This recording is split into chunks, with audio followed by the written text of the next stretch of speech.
এই যে দেখো বন্ধুরা, এখানে আমি 7টি পটলকে খোসা ছাড়িয়ে পরিষ্কার করে ধুয়ে নিয়েছি। দুপাশে অল্প অল্প করে কেটে দিয়েছি, পুরোটা কাটিনি, দুপাশে।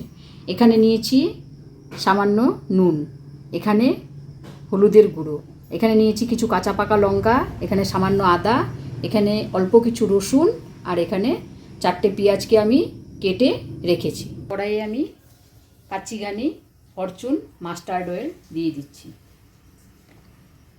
তেলটা আমার গরম হয়ে গেছে, এখন আমি সামান্য কালো জিরে তেলে দিয়ে দিচ্ছি। এই তেলে আমি পটলগুলোকে প্রথমে ফ্রাই করে নেব নুন আর হলুদ দিয়ে। তোমরা নুনটা স্বাদ মতন দেবে।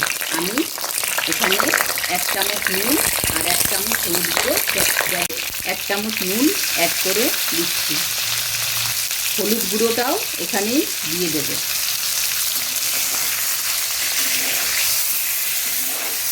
পটলটা আমার ভাজা হতে হতে আমি পেঁয়াজ, কাঁচা লঙ্কা, আদা, রসুন সব একসাথে অল্প পেস্ট করে নেব।